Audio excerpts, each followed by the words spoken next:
This podcast is for mature audiences only. Listener discretion is advised. Welcome back to From Crime to Crime. Hey, buddy. How's it going? Are you okay? Have you recovered? Yeah, I'm good.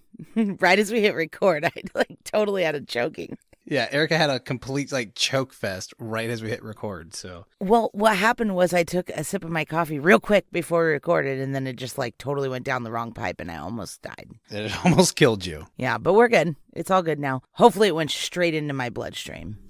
Oh, I'm sure it is right where that goes, no doubt. Yeah. Well, where else would it go? The wrong pipe? I guess it goes in your lungs, probably. Yeah, you aspirated it. Right. Yeah, it's going back into your blood anyway, so. Or as we call it, grammed it. Yeah, exactly. When you breathe it in instead of swallow it. So this week's episode, guys, we're going to do a What the Hell's Going On episode because Grant is ditching us and going to Hawaii, the lucky bastard. Aloha, Mele Kalikimaka. Yeah, so we had to get an extra episode in this week so that we don't miss one while he's gone. So you guys will never know that he was gone, so I guess I didn't have to tell you, but. Yeah. I thought it was going to be a secret. What if now they're going to flock to Hawaii to see me? Oh, yeah, I'm sure that's what's going to happen. They know where we're going. They don't even know what island you're going to. Well, don't track our flight, okay? We're not Elon Musk. I didn't get any laugh out of you? Nothing? I didn't get that get joke. Something. I didn't get it. Well, I mean, you didn't know that people track flights for famous people? No. That's how they know that Taylor Swift is the worst environmentalist celebrity. Well, they all are. They all fly in private jets. Yeah, but Taylor's was a big deal. And then somebody was following Elon Musk's on Twitter and he didn't like that, so he bought Twitter. And no, I don't know any of that. The only people I track are people I know. I would have no use to know where Taylor Swift is. Yeah. But it's useful to know where you are all the time. Do you just always have it up? Is it a monitor that you always have? No, just when you don't answer your phone, then I look and see where you're at, why you are ignoring me. It's usually just because I don't know where my phone is either. Well, it's almost always when you're at home. And so I'm like, oh, he probably left his phone inside and he's outside. So then I call Christine or one of your kids and somebody tracks you down. Ta-da! There I am. Yep. Yeah. So let's get into what the hell is going on this last couple of weeks in the world. First things first, Paul Flores was finally sentenced for Kristen Smart's murder. That's probably the best thing that's come out in true crime news. I mean, I don't know, since Golden State. This was fantastic. He was sentenced to 25 years to life, which sounds better than it is because it's California, so he'll be eligible for parole in 15 years, but hopefully he won't get it. Oh, I don't think he's going anywhere near the streets again. I think he is going away for the rest of his life. This is huge news. Yeah. Yeah, but it won't be in 20 years. Oh, I don't know about that. I mean, these people are still young enough to where they're going to be, still around in 20 years and having something to say about this. I don't think this is going away. Well, we definitely will be. I'll have something to say about it. Yeah, you might go down to that sentencing. Yeah. Or that parole hearing, I guess. Yeah, parole hearing. Yeah. Well, and he still hasn't said where her body is. So that's what pisses me off. It's he obviously has zero remorse. He's still saying he didn't do it. It's dude, we know he did it. We're so beyond that. Just tell us where her body is so that her parents can put her to rest, for Christ's sakes. Oh, yeah. Oh, yeah. This was a big one. I was very happy to hear that this one. Yeah, and I love the judge. She was like, you're a cancer to society. So I was like, yes. Really hit him. I would say that's probably true with all the accounts that came out about him and the type of guy he was and continued to be. I would say this is probably something that's for the betterment of society. 100%. But I just love that she got that one little jab in there. Not that he has any feelings to her, but. I think he might. He's a little baby. Yeah, he's a little bitch. Oh, sorry. I keep forgetting that we're recording. When we do these, what the hell's going on? It's so free form. Sometimes I forget we're recording. This is the phone call that we would have. Yeah. So another sentencing that went down in the last couple of weeks was Aiden Fucci. Remind me of that one. Well, he was a 14-year-old who stabbed a 13-year-old girl 114 times on Mother's Day. And it was a big deal because they were both so young, for one. And then his mom cleaned the blood off of his jeans. Now his mom's being charged for tampering with evidence. Yeah. Oh, that is huge. Yeah. Where was this? It was in Florida. Oh, of course, yeah. Yeah. Everything weird happens in Florida. Yeah, so he was sentenced to life in prison, and because of his age, there's going to be a mandatory review of his sentence after 25 years. Yeah, 14. God. Yeah. He actually ended up pleading guilty. They were ready for trial, and then he ended up pleading guilty. So I don't know if he did that to maybe have a lighter sentence. I don't know, but it didn't work because the judge gave him the max. So what was the reasoning behind this? Why did he kill her? He had told people that he just wanted to know what it felt like to kill people because he's deranged. Oh wow. Yeah. Her family had hardcore victim impact statements. They were really intense to listen to. And then his family gave some too. His grandma gave one, which was pretty brave of her to get up there and be like, yeah, he did this, but we still love him. That's got to be a really hard position to be in. The thing that really irked me, though, about her thing was she said, we lost a child too. And it's like, fuck you. Don't compare yourself to them. Your kid is in jail. You could still talk to him. You could still go visit him on the weekends and give him a hug and shit. Like, she's dead. Yeah, but I don't know that's a fuck you. I mean, because they did. Like, they lost a kid from their family as well. And I get what you're saying, but I don't think it's a bad thing for her to say, you know? Like, I didn't like it. It really... I get it. No, I get why you don't like it. And I'm not necessarily saying that, like, you're wrong for feeling that way, but... I don't think they're wrong for feeling that way, too. Yeah, it just gave me the vibes like, okay, this kid came from that family. Okay, I get it. 2 families lost their kids, and one of them is definitely worse than the other, but... Yes. It's true. That's what I didn't like. I didn't like the comparison. It's like, no. There's no comparison here. Yeah. So the next thing is something that just last week I said I never wanted to talk about again. Oh, the murders. Yeah. I remember I was like, I don't ever want to talk about this again. You were like, yeah, until the next thing happens. Well, there keeps being more and more stuff. Yeah. And SLED is still saying that they're investigating Stephen Smith's death as a homicide now, which is good. But that's not even the biggest thing that came out this week. They auctioned off all of their shit from Moselle. Yeah. A lot of stuff, too. Yeah. Everything it looked like. And most of it is what you would expect, like decoy ducks and taxidermy animals and shit. But there was like clothes that still had their names on the tags. Like clothes that said Buster on the tag or Alex or, you know, like I thought that was kind of weird. Oh, I'm sure someone's collecting it. Oh, a lot of people were there. And a lot of people. No doubt about that. I guess part of the reason why they probably put their name on it was for the housekeeper to know whose was whose. I didn't think about that till right now. I was just thinking, like, who puts their name on their... Well, yeah, was it, like, stitched into, like, the back? No, it was written with, like, a permanent marker on the tag. Still, like, that's... Buster, Alex. That's pretty bougie. But it's probably for the housekeeper so that she would know whose was whose. Well, that's pretty bougie, too. I'm just saying there's 3 adult boys. I didn't even think of that. I was just like, why would they put their names on their clothes? Yeah, I get what you're saying. But the big ticket item that sold was the brown leather couch that Alex said that he napped on when his family was murdered. How much did that sell for? $36,000. Oh my gosh. Yeah. Really? How much did he originally buy it for? I don't know. Any idea? Couple grand. Just a brown leather couch. It's nothing insane. Wow. Yeah.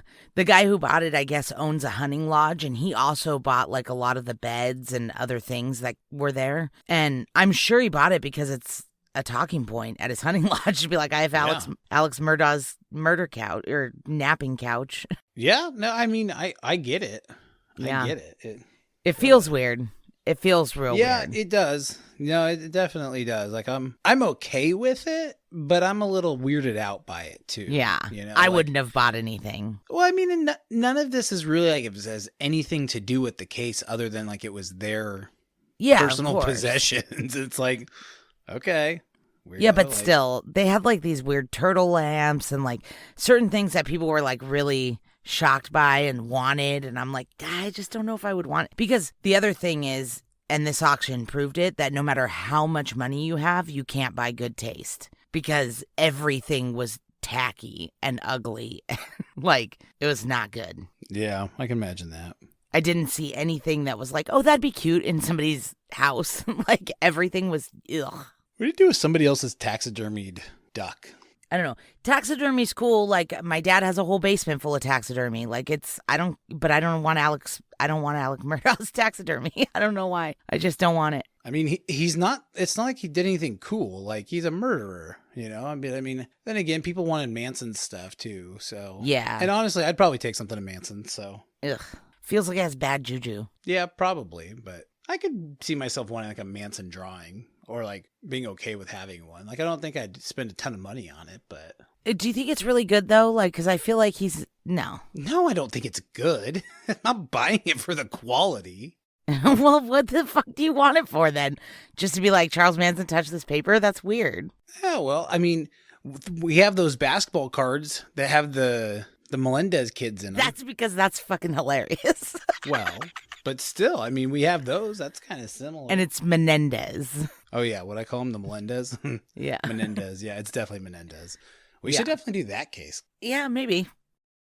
So another update was 28 years ago in March of 1995, a Jane Doe's body was found in a refrigerator, and she was dubbed the lady in the fridge, obviously, because she was found in a refrigerator. Very creative. And it was dumped in a drainage canal in San Joaquin County, and she'd been in the fridge in the water for months, so the state of her remains didn't make identification like super duper easy. But thanks to Othram and genetic genealogy, this month, she was identified as Amanda Lynn Schumann Diza. Oh, that's fantastic. Yeah. But she wasn't the only Jane Doe. I mean, they've been identifying Jane Does left and right. But the reason that we're talking about this one in particular was because she was 29 at the time of her death and she was not reported missing by her family. She was divorced with 3 kids and her family last saw her with an unknown man that she met in rehab. And then they never heard from her again. Yikes. Interestingly enough, Terry Rasmussen, remember the body in the barrels? Terry Rasmussen? Bob Evans? Oh, yeah. He was in that area before Amanda's body was found and after when he killed his wife, Eunsoon Jun, in 1999. And he was unaccounted for at the time of her murder in 1995. They don't really know where he was. Wow. And it wouldn't be a huge stretch to think that he might have met a single mother, and he was a substance abuser, so meeting her in a rehab may not be like totally out of the question. So we'll see if that identification leads to anything connecting to Terry Rasmussen, because he's been brought up as a suspect in her case because he fits all the boxes. It sounds like he fits all the boxes. Yeah. But unless somebody who knew her says that they saw her with him, I don't know how they're ever going to connect it. Yeah, that's going to be a tough one. Unless somebody's like, oh, I remember the guy that, she met at rehab. I remember what he looks like. And then they show him a picture of Terry Rasmussen and they go, yeah, that's him. Like, I don't know how else they're going to connect it. Yeah, that's going to be really tough. Yeah. They may not be able to. I mean, that may be one that just never gets solved. Well, I feel like that with a lot of Terry Rasmussen's crimes. They may never be 100% solved. I feel like that too. Yeah, there's always, they still don't know the identity of his daughter, the one that was found in the barrel. She's still unidentified. So, I don't know. There's a lot of questions around Terry Rasmussen and his bullshit. Yeah, it sounds like it. And it's just growing too. Yeah.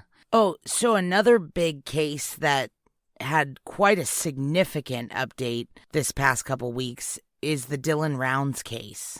Dylan Rounds, Dylan Rounds was a missing 19-year-old. He went missing last May, and a suspect has been arrested for his murder. Oh. And if you haven't heard of this case like Grant, Dylan grew up in Idaho, but he bought a farm in 2019 with help from his grandparents in Lucin, Utah, which is like right by the Nevada border. And Dylan was like a special kid. He was like obsessed with farming. He wasn't like a normal 19-year-old kid. He was super committed to this farm and making it successful. So he lived part-time in an RV on the farm property. There was no house. It was just a property. And then he would go back to Idaho where he lived with his parents, but he spent a lot of his time on the farm property. And in May of 2022, that morning, he talked to his grandma early in the morning on his cell phone, which was super common. And he told her, like, hey, I gotta go. It looks like it's gonna rain.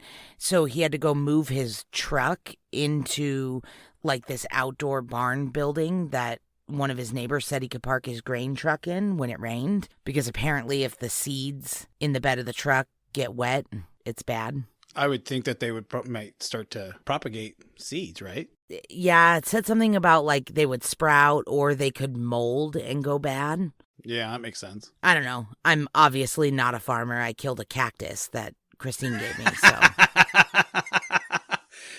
And like impressively killed it. It was very. It was not only dead, it was also moldy. How the fuck did I do that? I don't know. I don't know. It's good job though. Yeah, I know. I'm telling you. So I don't know anything about this seed business, but apparently you have to keep them dry. And they were in the bed of his truck and it was going to rain. So he had like this neighbor who had a building, like a barn type thing, that said he could park it in there when it rained. So that seems pretty legit.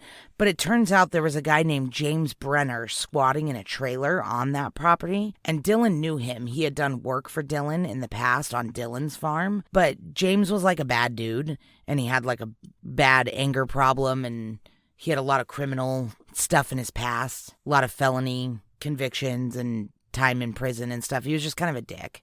Yeah, seems like the type. Yeah, and violent. He had some violent stuff on his record. So right from the beginning, it was pretty obvious that he probably was a little more involved than what he said, that he didn't know anything. But the family had a hard time at the beginning getting the Box Elder County authorities to like really take this seriously. You know how sometimes small town cops, they really don't like to or don't know what to do. The family kind of insinuates that in the beginning they had to like push this along because they didn't really know what to do. So there's a lot that went on in this case that led them to charging Brenner, but Dylan's boots were found and there was blood on them. And after testing, turns out it was Dylan's blood, but it also had Brenner's DNA on Dylan's boots. Oh. So that's not a good sign for Brenner. That's never a good sign. Yeah, and then another guy came forward telling the cops that Brenner asked him to hold guns for him because he was a felon. And he wasn't allowed to have guns, so he knew the cops would be searching his trailer that he'd been squatting in because Dylan was missing, so he asked this friend to hold his guns. And the cops were like, well, you can't do that either, so they arrested him, and he was charged for felon in possession of a firearm in June of last year. So he's been in jail since June, but nothing to do with Dylan's disappearance, just this firearms charge. But then on March 3rd, Brenner was finally charged with criminal homicide aggravated murder. Which is not really shocking, but kind of, because they haven't found Dylan's body. It does point to him, you're right, but yeah, what was it? What was the final factor? Well, when the arrest affidavit came out, the authorities claimed that they found Dylan's cell phone in a pond. Like they pinged his cell phone and the last location was in a pond. And so they drained the pond and they were able to recover his phone. And on his phone, they found a time-lapse video. In the video, James Brenner was seen cleaning a gun with blood all over his arms and his shirt. Oh, no way. Yes. And so they recovered the shirt that he was wearing in the video and they tested it. And even though it had been cleaned, it still had Dylan's DNA on it. No way. Yes. And in the affidavit, they said that they still haven't located Dylan's body due to Brenner, quote, removing and concealing it, unquote. Wow. Yeah. And Dylan's mom and dad, who have been like literally the head of this investigation the entire almost year that he's been missing, says they will find his body. They know more info than they did when he went missing last spring. So when the snow melts and the weather gets better, they're confident that they're going to be able to go and find his body. And they're not going to stop until they do. Wow. Yeah. Okay. That makes more sense. And for the time that it happened too. Yeah. I mean, the ground was probably frozen solid, I would guess. Well, not when he went missing, but when he first went missing, they were having to fight with the authorities to take it seriously. And they were having to do everything themselves. And they didn't know anything about having a missing kid. And by the time they had to learn it the hard way, then it was, you know, wintertime and snow and everything. So this spring and summer, they're pretty confident that they'll be able to, with the resources that they have now, and maybe possibly whatever else is on that video. Maybe on that video, it shows more than just him cleaning a gun. That's a good point, yeah. Maybe from the video, you can tell where he's at and stuff like that, you know? Yeah, I hadn't thought about that. That's a good point. Yeah, so hopefully when they start up the searches, they'll be able to find his body so they can bring him home. Because they got the guy. Everybody knew he was the guy. Now they've charged him. They've got the guy. But bringing Dylan home is the big goal. Right. And hopefully we get something soon. I mean, obviously the snow's probably starting to melt in most places. And so spring's around the corner. So hopefully they will be able to find him and, you know, kind of put that to rest. Yep. So another missing person Daniel Robinson that we talked about a few episodes ago, the geologist from Arizona.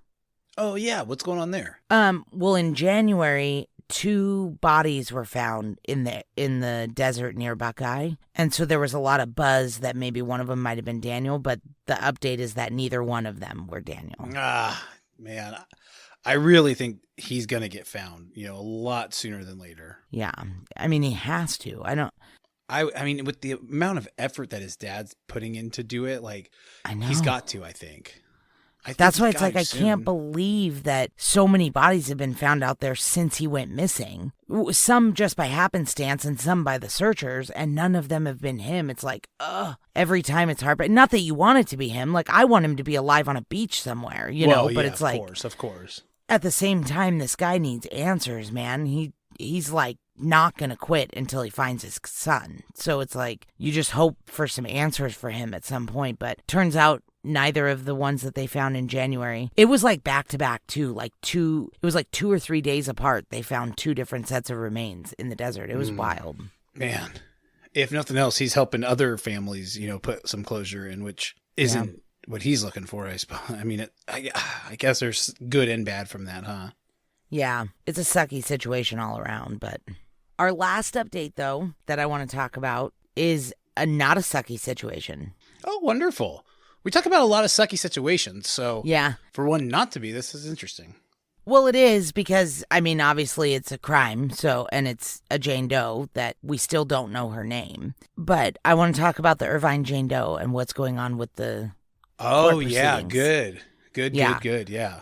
So we did an episode way back in August of last year on Irvine Jane Doe, who we still don't know the identity of. This is not they identified another Jane Doe. We still don't know her identity, but at the time that we did that episode, 2 brothers, Zenaido and Gabino Valdivia Guzman, they were charged with her murder in 2010. And when we did that episode, they were just like chilling in prison for like 13 years without ever going to trial. And we were like, what the hell's going on with these guys? They just get they were lost. Just hanging out. And it was like, how can they not have any kind of trial happen? But yeah.